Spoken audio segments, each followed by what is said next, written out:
welcome to Let's Talk About a series spotlighting leaders, authors, artists, marketers, creators, and entrepreneurs sharing tips and expert advice on business, media, technology, and frankly, life itself. I'm your host, Cynthia Nelson, three-time entrepreneur, Forbes contributor, and investor and advisor. Today, we're talking to Nancy Duitch. I got it right this time. CEO of Avenir Wellness and Solutions. Hello and welcome so much to the show. Thank you so much, Cynthia. I'm so happy to be here today. Tell us about your journey. I mean, you have done it all. Seriously. I read your bio. I'm not going to read it to the audience because I'll screw it up for sure. And you're going to be much better at telling it than me. But like, you have done, everything. An infomercial expert. You've created $3 billion in revenue. You've taken companies from startup to public. You've worked with some of the top talent in the industry, and now you have this amazing company, which we're going to get to. But I want the audience to take a step back in time. Like, how did this all start when you were in college? Like, what was the first job you had, and how did you build this amazing resume that you've got? Well, thanks, Cynthia. And I find it so funny that, I've been working so long. I don't ever remember not working, right? Yeah. And so I graduated college a long time ago, and I grew up in Philadelphia, and I went to Temple University, and when it cost $500 a trimester, that's how long ago that was, and it was a really interesting experience because back in those days, in the 70s, women didn't get any counseling on how to interview. Right, So right. Yeah. just really, which is very funny, but and that, this story I'm going to tell you, but I went on my first big interview that I got through a connection to Bristol Myers, and I was very excited, and again, nobody had ever taught me how to interview. So my mother took me to Loehmann's, and I bought this gray and white pinstripe suit, and I was very excited to go, and I practiced with my mom, like the questions and the answers, and I sit down, and there's this guy who probably was just a few years older than me, but I thought he was this old guy, and he had the undershirt underneath the white shirt, and his buttons were pulling apart, and he was bald, and he said, "Well, tell me, where do you see yourself in a year from now?" And I looked at him and I said, "Well, as your boss." And he started to laugh. He says to me, "Well, where do you see yourself in 5 years?" I said, "As the president of this company. Like, why else would I be here?" And he says, "Well, honey, I think you actually need to go back and do a little more digging." And he says, "And I think you should go back to school and get your MRS degree." And I didn't get it at the moment. I was very naive. I was Yeah. 21 years old. Yeah. Today, he would have been sued for Oh, saying. completely. Yeah, that would never fly. Get your Mrs. degree. Hello. Right, exactly. And I walked out, and I called my mom from a payphone. I said, "Mom, he told me to get my MRS degree." And my mom says, "Do you know what he said to you?" And I went, "Oh my God." And it was a lesson that I learned, since nobody was teaching, you how to interview in those days. Right. And I had done that a couple of times. But what I did is I found that the word entrepreneur was never used in those days. Right. And nobody knew what an entrepreneur was. And I went to work for a guy who was an entrepreneur, who owned modeling agencies and modeling schools in Philadelphia. And I went to work for him and became his manager within 6 short months, because, I was really good at organizing, and I was great at sales. And from there, I left Philadelphia and moved to California, and went to work for a skincare company owned by Jack LaLanne Health Spas. And what's interesting about this, it was a very entrepreneurial company, and they owned all the concessions and all. And Jack LaLanne was a partner in this company, so they got to use these concessions and all the spas that he had. 150 spas at the time. He was the only one that had gyms at that time. The Yeah, he national. was, he was like the really granddaddy of Yeah, what became Gold's Gym and all these other things. I mean, I remember my mom watching him on TV, but exactly. and then he had all these gyms as well. That's And fascinating. a great guy. And I learned so much from him and the lady who was the owner, his partner in the skincare company. So I ended up really moving up very quickly in the ladder and became an area director and a trainer and then the national sales manager for really teaching all these people, all these women, how to have their own businesses within a business at the spa, at these spas. And because that's what they were called in the day. They weren't called gyms, they were called spas. Yeah. And so I made a lot of money. It was a lot of cash business, and I loved the industry. I loved the idea of, of helping women. And I learned at that time that I loved being a mentor and I loved training other people and I loved the management role. And so I went from that and I worked there for a long time.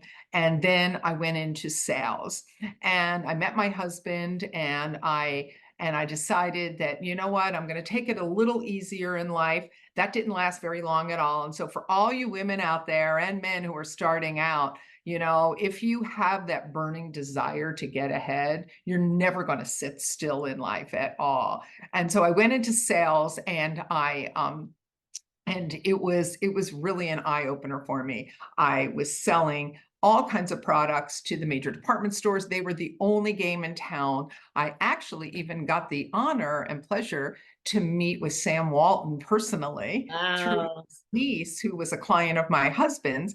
And what was interesting is they gave me an opportunity when they were just starting out to actually be not only their rep, but to be an importer for them. So I left that company and started my own company, knowing I had this little tiny company called Walmart. That was Yeah. I was going to be a client, and I started importing all kinds of products for them. And I had the best time. And then May Company came to me, and the Broadway stores, and Federated at that time, and I started doing the same thing for them. So I started building my base of being my own boss, and nobody taught me anything. I had no mentors. I didn't, because women didn't have mentors in those days, because there were no women in power in those days. Yeah. So here I am building my little empire up. And I actually ended up selling the company to my business partner because I got pregnant and had a son. And during that time, I felt like, oh my God, he's 2 years old and I'm not spending any time with him. I felt terrible about that. And I'd raised my husband's daughters and I spent time with them and I wasn't giving him that time. So I sold the business and just in time because all the major retailers closed up all of their buying offices on the West Coast at that time. At the time, my sister passed away, and so I took her son in, who was 5 months old, and raised him as well. And we started a major foundation called the CARE Foundation, Cardiac Arrhythmia Research and Education Foundation. And I realized that, I'm a workaholic. It is my disease that I have. So whether I was getting paid or not getting paid, it didn't matter. I was going to be a workaholic. And we built that foundation up to the point that today biotech companies own the genes. My brother and sister both died from a sudden cardiac death syndrome disorder, genetic disorder. And my mother was totally responsible for getting the Anti-Genetic Discrimination Act passed in California. So no child born with a genetic disorder would ever be denied health insurance. And we got defibrillators put in all the airlines. And we did so much good in the world and really did a lot of educational programs for these heart conditions that cause sudden death in young athletes that you see, and SIDS. A third of the SIDS deaths are caused by some of these disorders.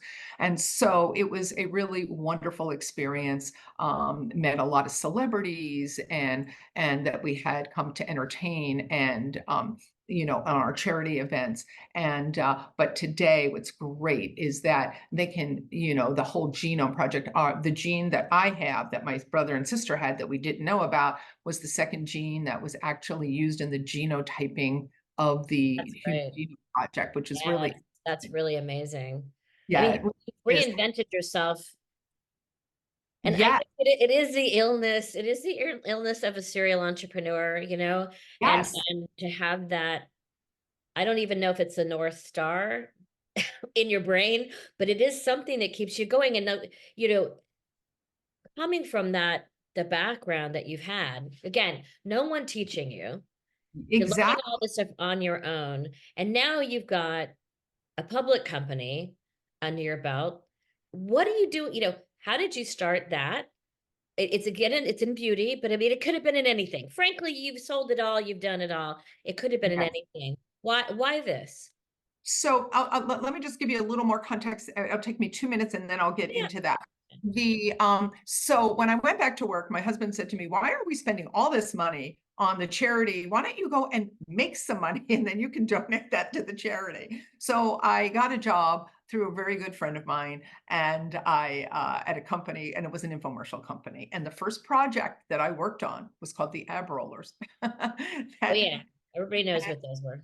Yes. And so I worked out a great deal. I said, "You can pay me minimal salary. I don't need a lot, and I'll take a back end deal on that."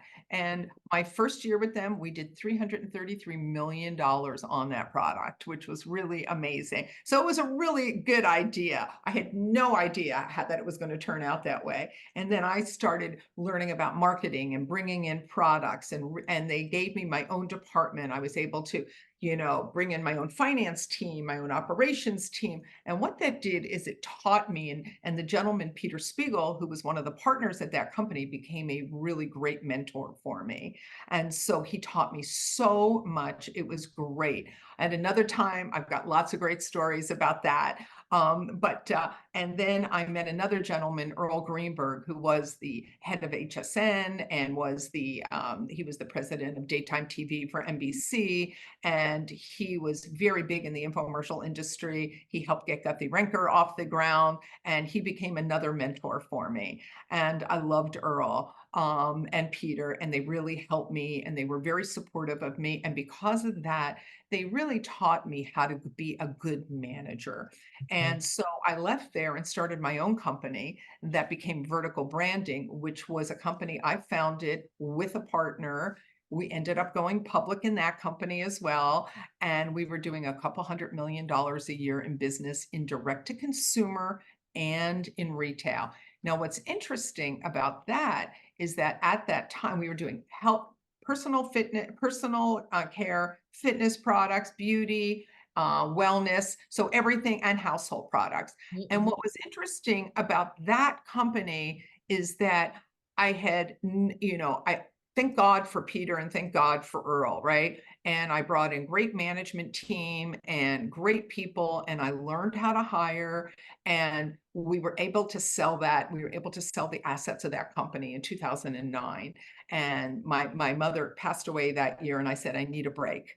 And so I took a little break. It only took me 2 months before I was ready to kill myself. I go back to work. And it's the Right. illness, it's the illness. It is, it is, it is, it's like we should have a WA, a Workers Anonymous meeting, for all of us crazies.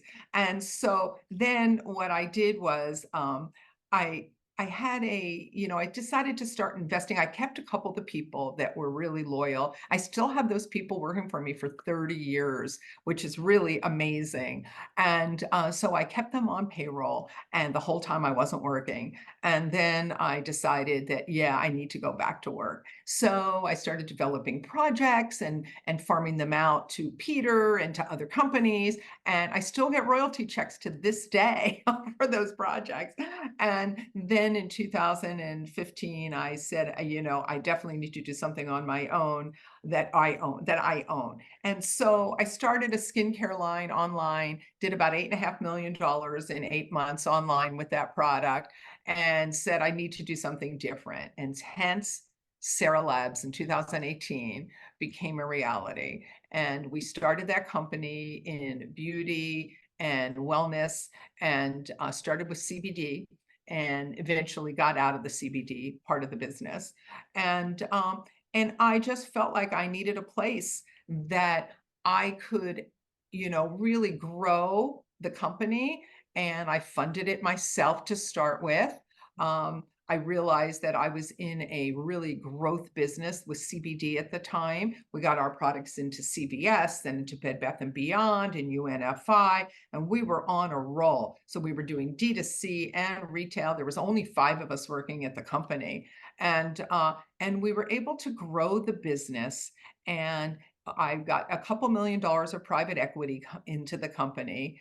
And it's so funny that, that I had to really work hard, and all the money that I generated for others and myself, that you, as a woman in business in those days, you had to earn the respect. Yeah. If I had been a man, it would have been different. It would have happened on day one, but it didn't. And even today, it's just as difficult. It hasn't really changed that much, but I'm older and been successful, so it makes a big difference in how people view you. So I got very lucky, and I got a couple $1 million, like I said. And then I realized, you know what, CBD is a fad. It's not going to be around for long. I want to go mainstream. That's what I do best. CBD, you can't advertise it. So it was really difficult for me. I'm a marketing and branding person, basically. And so I decided that, I was going to start interviewing SPACs and different companies and different people. And I met a guy, Rob Davidson, who and I just fell in love with the science that he had created, which were delivery systems that could really make a difference in beauty and ingestibles and in the wellness area. And I just felt that the fact that there were so few people who had expertise in delivery systems Yeah. would really make a difference and make the products that we had developed, which were plant-based products, all natural or plant-based, that would make a big difference in those products, that we could actually get those ingredients to go into the dermal layers of the lower dermal layers of the skin. Or for the ingestibles, you could dissolve a strip on your tongue, go into the buccal of the mouth, bypass the liver and the gut, so you get more bioavailability of those products. And I loved what they had created. So we started to work together. He actually made an offer to buy my company for $20 million in 2020. So we made a deal, but that's what we did. And I continued as the CEO of Sarah Labs, and we grew the company. It was very difficult because we didn't have a lot of capital to, grow it the way I wanted it to, but that's okay, because what I learned about the science world and what I learned about the pharmaceutical world was, you couldn't have paid me enough money for that. And Yeah. so then in 2021, the board, and I was on the board, decided that we should sell the pharmaceutical side of the business. And so we did in 2022, and I became the CEO of the public company, because it was a publicly traded company. And during that time, I signed Nicole Kidman as our global brand ambassador for a 3-year deal. And Nicole was great, and I love Nicole, and she's the most wonderful person. And I think it really helped put us on the map. We are now going to be talking to some other celebrities as well, because we need to expand our base. We're growing the company, and I'm really excited for the future. But if you don't continue to evolve yourself and your company, you lose. Yeah, no, but if you were telling yourself, like giving yourself advice, I always love this question. If you were going to give yourself advice, oh God, this could go on for a long time. If you were going to give yourself advice as a new entrepreneur with this burning idea, like what would the advice actually be? Lessons, tricks, tips, like that's what the audience loves to hear. I know there's no shortcut. Yeah, there I know aren't. there's no shortcut, but what would you say to yourself now, or give advice to a young budding entrepreneur? So it's really interesting. So my son, who's got his MBA from USC and his undergraduate from Berkeley, he started a company, and he's been able to raise $10 million of VC money, right? Yeah. And every time he says, "Oh, this is a step backwards, Mom. This is a step backwards," and he doesn't come to me for advice. But the unsolicited advice I give him, that I would give to anybody, is look at all your setbacks as positive reinforcement for what you shouldn't do again. You make a mistake once or twice, it's okay, Yeah. but make sure you fix that, and you don't make that same mistake, again and again and again. Because the old saying, it's called insanity if you keep doing the Exactly. same thing over and over and over again, and you get the Exactly. same result, right? Yeah. So I think that one of the first things is, of course, never quit. If you quit, you lose. Yeah. you're It's out. like it's like the lottery. Somebody says, "Oh, I've never won the lottery. How many tickets have you bought?" 5. Right, Of course right, you're right, not gonna win, right. you know? And you Um, had, you finding a mentor too, like they don't, it doesn't just come automatically where somebody walks up and says, I'd like to mentor you. Like that never happens. It's, finding them, and you were very lucky. And something that you talked about was learning how to hire and to manage. my weaknesses, by the way, I know what I'm good at. This is another piece of advice I give somebody. Know what you're good at and write it down, and but also know what you're not good at. Remember the saying, if you try to be everything to everybody, you become nothing to anybody, okay? So if you can do 5 things really well, then you do them. It's like if you go to a restaurant, a chef maybe they can make the dessert or they can make the main course, but they can't do Right, it all, right, right? right. You can't do it all. And do not over micromanage. Learn what everybody is doing so you can do it if you need to, but do not micromanage where you don't understand, right? Like I couldn't code, I don't know how to go into Shopify and make the changes on our website. I would never even think of trying to do it. So I hire to what I can't do well. And that's very important. And, And and, evolve, and always evolve. evolve. And I think You know, also you surrounded yourself with some really smart people, oh yeah. bringing Oh, people in the room that are smarter than you. It's like, yeah, that's actually not a threat. That's like, yes, come in, bring yourselves in. I am an idiot at certain things. I need help. And oh a my strong woman asking for help too. It's not always our forte. Exactly. So I'm fine, like knowing that I need people smarter than me. I think that makes me the smartest person in the room, because I can't do what everybody else does. I mean, I have a chief creative officer who's brilliant at writing copy, right? I'm Yeah, really a great editor, but yeah, I'm not a great, great. I Yeah, don't know how to start the story. right. So it's really, really good. It's like, you're not going to be the cameraman, the pitch man, the producer, The and the director. talent and the talent, all right, exactly. Exactly. You need to know. So I always tell you, so I write down every 6 months what I'm really good at doing. And if I feel like I'm not good at doing one of those things anymore, because the world has changed, like AI, coming into Yeah, AI, and right. it's like, wow, maybe I can do this now, but I can't do this other thing now. And it's okay. You don't have to be perfect. And that's another piece of advice. Nothing is going to go the way you think it's going to plan. That other old saying, you make plans and God has other But as ideas. otherwise, he's laughing at you the entire time, like that is not how this is gonna go. FYI. Exactly. And also have a good time. Um, I know there's times that are so stressful and painful. I Yeah, go through them too. But even when I talk about the good, the bad, and the ugly, and there's always the good, the bad, and the ugly in yep, every everything. Yeah, all of it. which is how I met you, Yep. that's how I met you because I needed help, right? And you have been fantastic. And also surround yourself with outside people. Like my meeting you, Cynthia, was just a blessing, and you have just been Yeah, really fantastic. And like you do things that I don't do.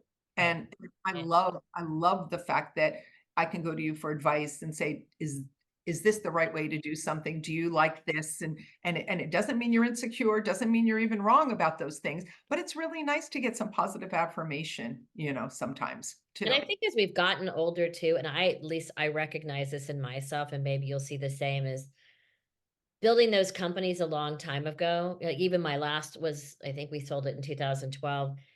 Those 10 years from 2002 to 12, we worked so hard and did so much. And really, I look back at all the press releases, all the deals, you know, we didn't take the time to smell the roses along the way. Like we weren't stopping as a team and saying, congratulations, we just had our 100th episode, or we just signed this huge. We didn't do that. We just kept going and kept going and kept going. And that is one thing I learned after that. I mean, I missed family vacations and friends wanting to go to Latin America and the kids, but I missed, oh no, I got to work on this. Oh, I've got to work. And it was an excuse. It was me being stuck in the, on the Uh, wheel. And I You won't you do know it again. I you won't. know what? I'll tell you what's really interesting. I do think that the millennials and the Z generation are Yeah. much better balanced than our generations Yeah. were, Yeah. and I do really appreciate that. I also find that older millennials are more, I think as you get older, you're more in a hurry to get to the finish line. But I will tell you that my father, he actually retired at age 40, inherited a lot of money, was not successful in business, inherited a lot of money. And when he and it makes your brain go to mush, Yeah. you know. And so always keep your foot in the door no matter what. Like, do you need to work as hard and be unbalanced, say, like you and I, our personalities make us? Right. No, I Yeah. would love to be more balanced. Yeah. And so I mean, so I'm taking, so I spend a lot more time with my grandkids and spend a lot Exactly. more time, on the weekends and don't feel bad about taking a day off for mental health. The guilt And that goes with that, I think, especially I think for women, of not being super mom, super this, super that, CEO, blah, blah, and the guilt of taking it, I've dropped that you finally have and to. said, you know what? That works for everybody else. It doesn't work for me. And it doesn't make me a better entrepreneur, a better CEO, a better, it doesn't make me better at anything. It just crushes my soul and makes me tired. And I'm like, I don't want to do that. And I think the retirement thing, like my husband always says, oh, you're going to retire. Like, yeah, when you're like pushing up daisies, that's Exactly. Well, you know what? I mean, as a working mom for all those years, and, right. and my kids, like, they laugh at me and they go, "Who raised us? The nanny?" And I said, "No, the nanny didn't raise you." I went to every soccer game and every ballet recital, and I never missed anything. And thank God for the cell phones, right? Because I was able to take my phone with me and be there and be fully present. Right. And that's the other thing too. Be present, but always remember your past, especially those mistakes that you've made, or the day you said, "Oh my God, I'm going out of business. Oh my God, Yeah. this is all falling apart." Yeah. And remember, why is that happening? And how do you make sure you keep your positive energy? Yeah. Because if you're the leader, Yeah. your energy it affects and infects every single person in your company. I like that you said effects and infects because Yeah. we've all seen the infect side of it. Yeah. Bad seed, that bad energy infects the entire organization and demotivates people. But on a kind of a positive note, I'm really just so grateful to have met you, and I think you're just phenomenal. I knew the first time we met, I said, "Oh, we could go on for hours." I hope to have her on the podcast for sure because she's, got so much background and experience. And how do people reach you, the company, how do they buy product? Let's talk about that. How do they buy product? And I've used it. I'm a user. So I'm a happy user. How do they buy product? So if you go to seralabshealth.com, so that's seralabshealth.com, SERALABS health.com. And if you actually use the code Cynthia 101, you will get a 20% discount. And I'm like, I'm a code. I'm a discount code now. You are a I'm discount adding that to my profile. code. Entrepreneur and discount code. It's coming up next. Yes. So yeah, so anybody who wants to try the products, the great thing about the products is they are all plant-based products. One is natural, our DNA complex, which is our hero product. They have, we have great citations of back of substantiation for the products. And the delivery system of the P3P is really phenomenal. And it's a triple peptide product. And it really works great because it does allow the ingredients to go below the dermal layers of your skin. Unlike most plant-based products, use alcohol as a delivery system. Alcohol dries your skin. It's a terrible ingredient for you to put on your face, unless you're 13 and you got acne and you need to Yeah. dry your skin out, right? different. even that's bad for you. So this goes into the lower dermal layers of your skin and makes a difference. And that's why everybody loves these products. They really feel great. And we've got some new launches that we're doing. And we just are in the middle of doing a big deal with FabFitFun. That's the largest Yeah, I um, love them. yeah, the largest beauty box in the country. And so we have our cracked heel souffle, which is a shea and coconut butter foot massage product that actually gets rid of your dry skin and keeps your feet looking beautiful for the summer. I love it. Nancy, again, we could go on forever. Next time we're doing podcasts and drinks, maybe we'll have a drinking podcast or I like it. A little tequila. a little tequila cast. Thank you Yeah. so much for being on the show. I know I'm going to get letters and emails from people, and I will definitely send them your way. But thank you so much. It's been really great. Thanks. And I just want to tell everybody, don't give up ever. Don't give up your dream. Just pivot a little bit. And if you have to make some hard calls, it's okay. It will always end up being for the best for your company. And think of your company first. Always think of it first. Great advice. Thanks, Nancy. Thanks for having me, Cynthia.